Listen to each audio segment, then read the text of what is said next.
नमस्कार दोस्तों, जय हिंद। स्वागत है आप सभी का एग्जाम कोच के YouTube चैनल पर। तो वेरी वेरी गुड मॉर्निंग, सुप्रभात। स्वागत है आप सभी का एग्जाम कोच के YouTube चैनल पर। बेटा बज गए सुबह के 6 और 6 बजे, यानी कि आपकी अपनी करंट अफेयर्स वाली क्लास का टाइम है।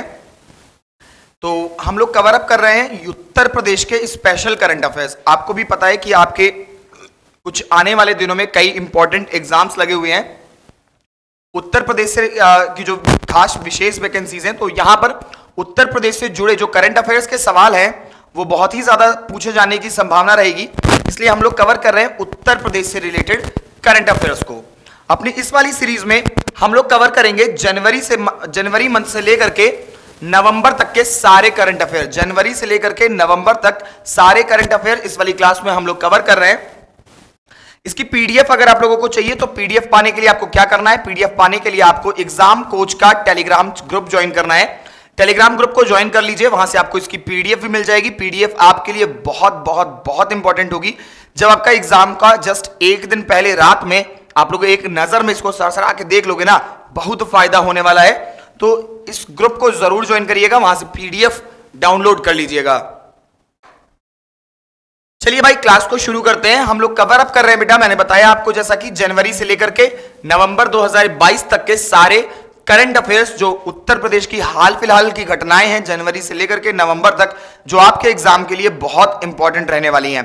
शुरू करेंगे अपनी आज की क्लास 2 अक्टूबर से, यानी कि गांधी जयंती से। 2 अक्टूबर 2022 को उत्तर प्रदेश सरकार द्वारा मातृभूमि योजना लॉन्च किया गया।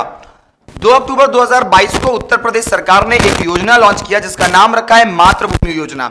आपको भी पता, आजकल रोजगार के चक्कर में, व्यवसाय के चक्कर में, बिजनेस के चक्कर में जो लोग हैं वो गांव बहुत ज्यादा छोड़ रहे हैं। चाहे वो शहरों की तरफ पलायन कर रहे हैं, चाहे वो विदेशों की तरफ पलायन कर रहे हैं, और गांव में उनका जो घर, खेत, जमीन है वो खाली पड़ा रह रहा है। तो उत्तर प्रदेश सरकार ने इस योजना को शुरुआत किया मातृभूमि के नाम से, कि जिन लोगों को भी अपनी मातृभूमि से प्यार है और वो चाहते हैं कि आज मेरे पास इनफ पैसा है और मुझे अपने घर, खेत, घर और गांव के लिए भी कुछ करना चाहिए, तो अपने गांव से एक विशेष जुड़ाव होता है क्योंकि वो आपकी मातृभूमि होती है।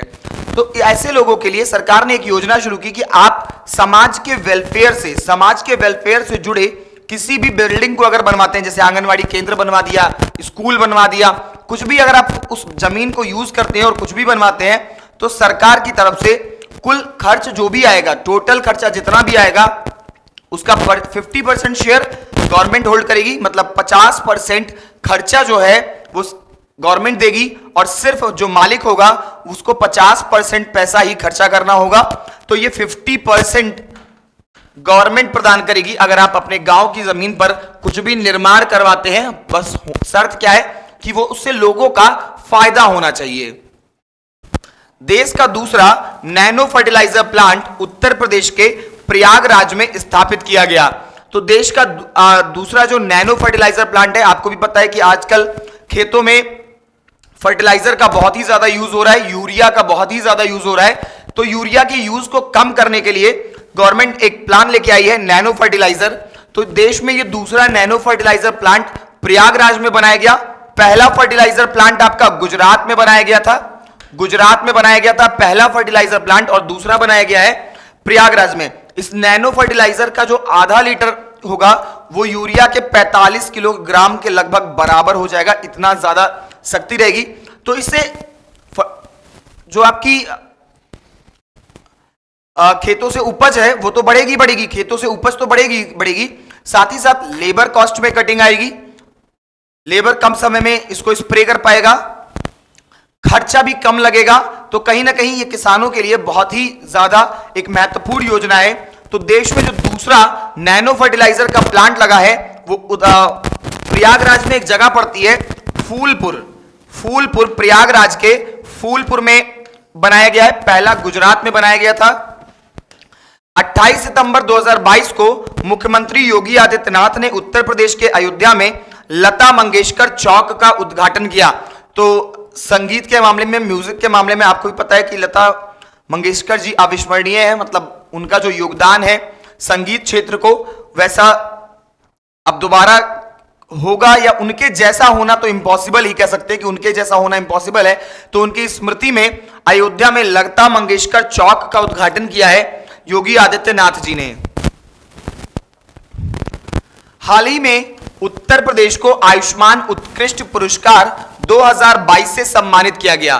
तो हाल ही में दिल्ली में आयुष्मान योजना को लगभग 4 साल पूरे हुए, आयुष्मान योजना को 4 साल पूरे हुए और इस 4 साल के अवसर पर आरोग्य मंथन कार्यक्रम चलाया गया। आरोग्य मंथन कार्यक्रम चलाया गया जिसमें एक अच्छे प्रदर्शन के लिए उत्तर प्रदेश को आयुष्मान उत्कृष्ट पुरस्कार से नवाजा गया है।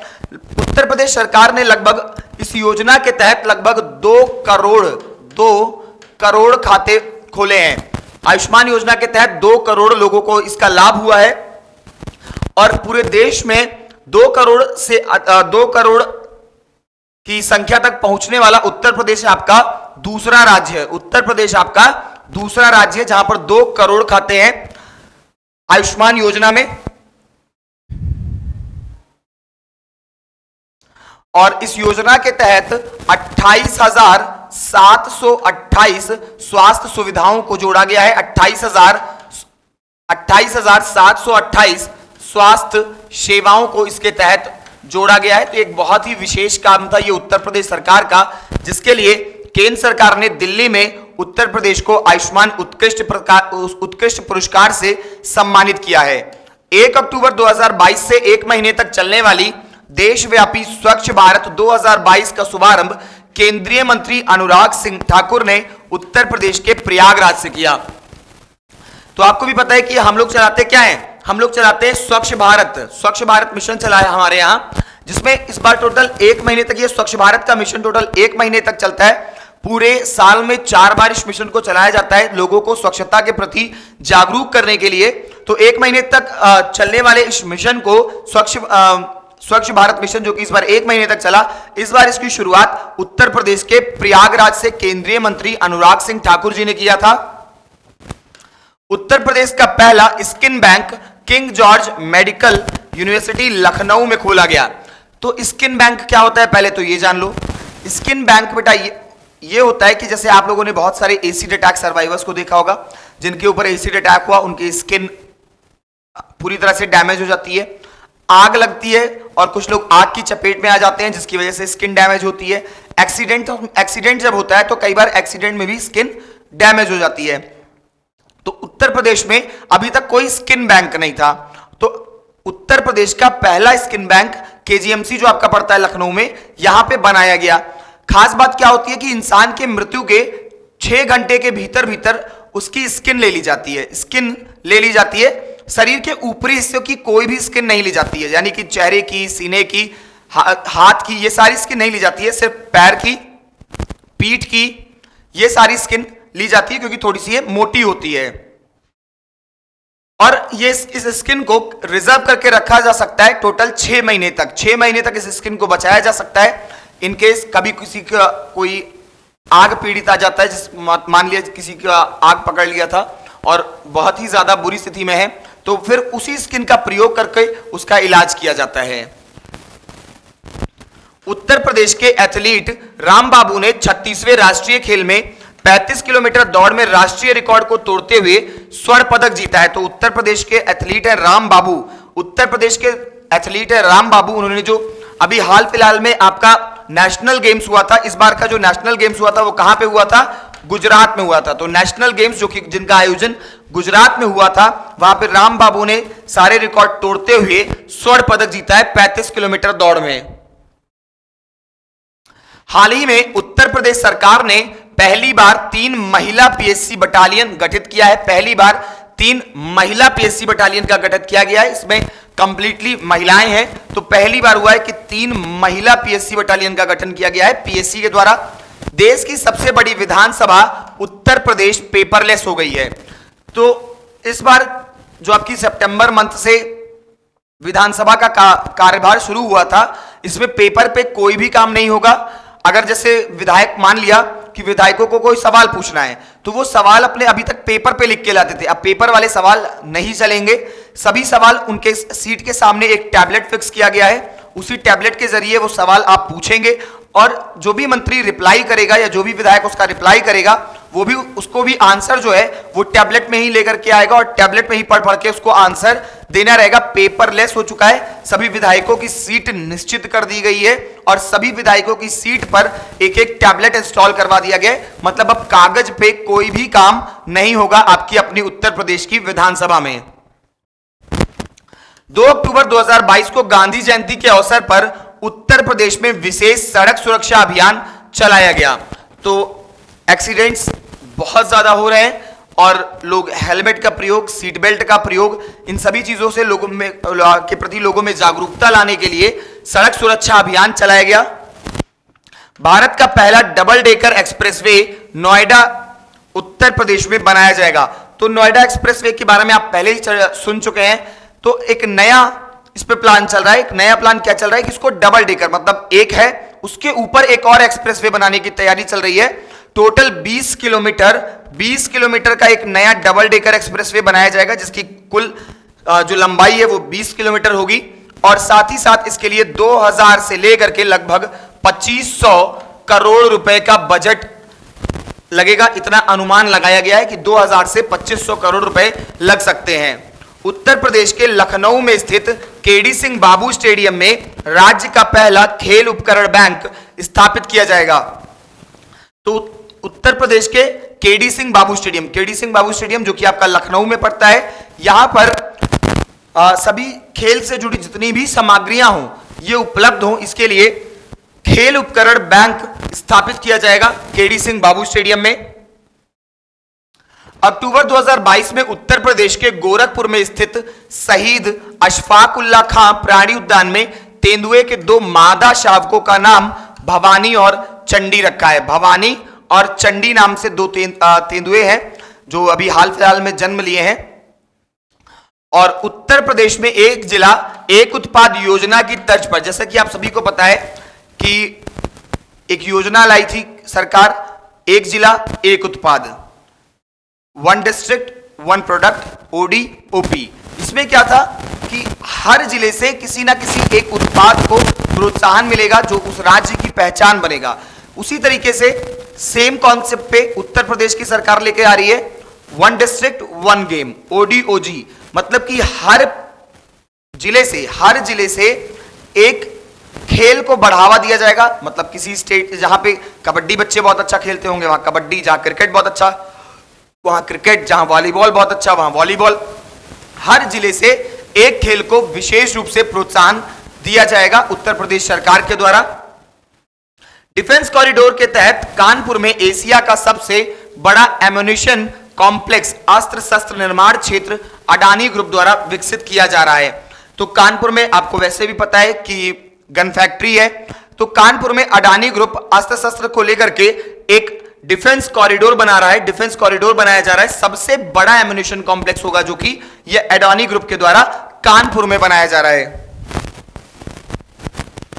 उत्तर प्रदेश सरकार ने दलितों को उद्यमी बनने में मदद करने के लिए राज्य के हर जिले में परियोजना कार्यान्वयन इकाइयां PIU गठित करने का निर्णय लिया है। तो दलितों को बिजनेस में प्रोत्साहन देने के लिए सरकार ने PIU का गठन किया है। इससे क्या होगा कि ये विशेष कमिटी होगी जो दलितों पे विशेष तौर पर इनको बिजनेस में लाने के लिए, इनको आगे बढ़ाने के लिए विशेष रूप से काम करेगी। उत्तर प्रदेश सरकार द्वारा वर्ष 2041 तक मथुरा वृंदावन को शुद्ध शून्य कार्बन उत्सर्जन पर्यटन स्थल बनाने का लक्ष्य रखा गया है कि 2041 तक मथुरा में कहीं पर भी कोई भी ऐसा काम नहीं होगा जहां से कार्बन उत्सर्जन होगा। तो यानी कि इसको फ्री कार्बन जोन भी हम लोग कह सकते हैं। एक फ्री कार्बन जोन 2041 तक मथुरा को बना देने का प्लान है कि अपनी योगी गवर्नमेंट का। 2023 खेलो इंडिया यूनिवर्सिटी गेम्स की मेजबानी उत्तर प्रदेश करेगा। तो 2023 जो यूनिवर्सिटी गेम्स हैं, 2023 खेलो इंडिया यूनिवर्सिटी गेम्स जो कि यूनिवर्सिटी लेवल पर होता है, इसका आयोजन उत्तर प्रदेश इसकी मेजबानी करेगा। 11 और 12 नवंबर को पीएम गति शक्ति मल्टी मॉडल जल मार्ग शिखर सम्मेलन 2022 का आयोजन वाराणसी में किया जाएगा। नवंबर 2022 में उत्तर प्रदेश सरकार ने प्रदेश में आईटी सेक्टर में 7,000 करोड़ रुपए के निवेश प्रस्ताव को मंजूरी दी है। तो आईटी सेक्टर को कहीं ना कहीं सबसे बड़ा ग्रोइंग सेक्टर हम लोग मान के चल रहे हैं कि आईटी सेक्टर इस वक्त सबसे ज्यादा ग्रोथ के रास्ते पे है और आने वाला इसका भविष्य भी, आईटी सेक्टर का भविष्य भी बहुत ही उज्जवल माना जा रहा है क्योंकि सारी चीजें अब टेक्नोलॉजी पे आ रही हैं। तो उत्तर प्रदेश सरकार ने भी इस रास्ते पर चलने का फैसला किया है और टोटल 7,000 करोड़ रुपए का इन्वेस्टमेंट करने का प्लान किया है आईटी सेक्टर में उत्तर प्रदेश में। 2 से 4 नवंबर 2022 तक इंडिया फूड एक्सपो का आयोजन लखनऊ में हुआ। तो 2 से 4 नवंबर 2022 तक इंडिया फूड एक्सपो का आयोजन लखनऊ में हुआ। 16 नवंबर से 19 दिसंबर तक वाराणसी में 1 माह तक चलने वाले काशी तमिल संगम का आयोजन शिक्षा मंत्रालय के तहत आयोजित किया गया। तो यानी कि काशी और तमिल दोनों की जो लिटरेचर है, दोनों का जो कल्चर है, इसको बढ़ावा देने के लिए शिक्षा मंत्रालय ने एक संगम का आयोजन किया गया था, काशी तमिल संगमम। इसका आयोजन वाराणसी में किया गया था, इसका आयोजन शिक्षा मंत्रालय ने किया था। हाल ही में केंद्र सरकार ने उत्तर प्रदेश के पहले तराई एलिफेंट रिजर्व को मंजूरी दी है। तो तराई एलिफेंट का एक रिजर्व पार्क बनेगा जिसको ऑफिशियल कर दिया है, जिसको प्रमाणिकता दे दिया है उत्तर प्रदेश सरकार ने। हाल ही में उत्तर प्रदेश का भरतौल गांव हर घर आरओ जल वाला पहला गांव बना है। यानी कि जो आपका उत्तर प्रदेश का भरतौल गांव है, अब यहां पे हर घर में आरओ फिल्टर्ड वाटर आपको मिलेगा। हर घर आरओ जल वाला उत्तर प्रदेश का भरतौल गांव पहला गांव बना है जहां पे हर घर आरओ जल की सुविधा उपलब्ध होगी। 10 अक्टूबर 2022 को उत्तर प्रदेश के पूर्व मुख्यमंत्री मुलायम सिंह यादव जी का निधन हो गया। इन्होंने समाजवादी पार्टी की स्थापना 1922 में की थी। तो यानी कि समाजवादी पार्टी के संस्थापक आपके जो मुलायम सिंह यादव जी थे, इनका निधन 10 अक्टूबर को हो गया। इनके पुत्र अखिलेश यादव अभी भी पार्टी के प्रेसिडेंट है और उत्तर प्रदेश में एज एन अपोजिशन अभी भी ये पार्टी विराजमान है, अपोजिशन में है इस वक्त। उत्तर प्रदेश के वाराणसी और असम में बोगीबील के बीच देश की सबसे लंबी नदी क्रूज सेवा वर्ष 2023 में शुरू हो जाएगी। तो वाराणसी से शुरू होगी ये क्रूज सेवा और कहां तक होगी? असम में बोगीबील के बीच में क्रूज सेवा शुरू करने का प्रस्ताव है अगले साल 2023 तक। 12 से 15 सितंबर तक अंतरराष्ट्रीय डेयरी परिसंघ विश्व डेयरी सम्मेलन 2022 नोएडा में आयोजित किया जाएगा। तो 12 से 15 सितंबर के बीच में, चूंकि पता है कि डेयरी जो प्रोडक्ट्स हैं ये बहुत ही ज्यादा, एक तो आपको पैसे से मजबूत करते हैं, स्वास्थ्य से मजबूत करते हैं, तो सभी फायदों को देखते हुए उत्तर प्रदेश के नोएडा में अंतरराष्ट्रीय डेयरी परिसंघ विश्व डेयरी सम्मेलन 2022 का आयोजन इस बार नोएडा में होगा। देश का पहला निपुण भारत निगरानी केंद्र उत्तर प्रदेश के गोरखपुर में स्थापित किया गया है। देश का पहला निपुण भारत निगरानी केंद्र उत्तर प्रदेश के गोरखपुर में स्थापित किया गया है। उत्तर प्रदेश का आग बुझाने का सबसे ऊंचा हाइड्रोलिक प्लेटफॉर्म नोएडा में बनाया जाएगा। तो ये एक तरह का हाइड्रोलिक प्रेशर वाला होगा, हाइड्रोलिक प्लेटफॉर्म है जो कि उत्तर प्रदेश का सबसे बड़ा होगा और इसकी स्थापना नोएडा में बनाया जाएगा। तो ये थी बेटा कुछ इंपॉर्टेंट आपके करंट अफेयर्स जनवरी से लेकर के नवंबर तक। इसमें हाल फिलहाल की घटनाओं को मैंने ज्यादा कवर किया है और ऐसे ही 4 या 5 वीडियो मैं और लेके आऊंगा जिसमें जनवरी से नवंबर तक के सभी करंट अफेयर्स आपके कवर अप हो जाएंगे। तो आज की क्लास में फिलहाल इतना ही, बाकी डेली मिलेंगे हम लोग सुबह 6 बजे अपने करंट अफेयर्स वाले में। करंट अफेयर्स वाला आपका रेगुलर चल रहा है तो उसको भी सब लोग जरूर ज्वाइन करिए। और उत्तर प्रदेश की वैकेंसी से रिलेटेड अगर कोई भी फॉर्म आपने भरा है तो इस वाले सेशन को भी जरूर देखें क्योंकि ये आपको लिए विशेष लाभदायक होने वाला है आपके आने वाले एग्जाम्स के लिए, क्योंकि इसमें जितने भी पॉइंट्स लिखे हैं वो सब बहुत इंपॉर्टेंट है। और देखिएगा एग्जाम्स में डायरेक्ट क्वेश्चन यहां से आपको मिलेंगे। इसकी पीडीएफ प्राप्त करने के लिए आप लोग एग्जाम कोच का टेलीग्राम ग्रुप ज्वाइन कर लीजिएगा। टेलीग्राम ग्रुप का नाम है एग्जाम कोच 1। अगर आपको टेलीग्राम ग्रुप से जुड़ने में कोई भी असुविधा हो रही है तो ये हमारा कॉन्टैक्ट नंबर है 73111748। इस पर आकर के आप कॉल या व्हाट्सएप मैसेज करके ग्रुप से ज्वाइन हो सकते हैं। ठीक है भाई, तो आज की क्लास में इतना ही। जय हिंद, जय भारत।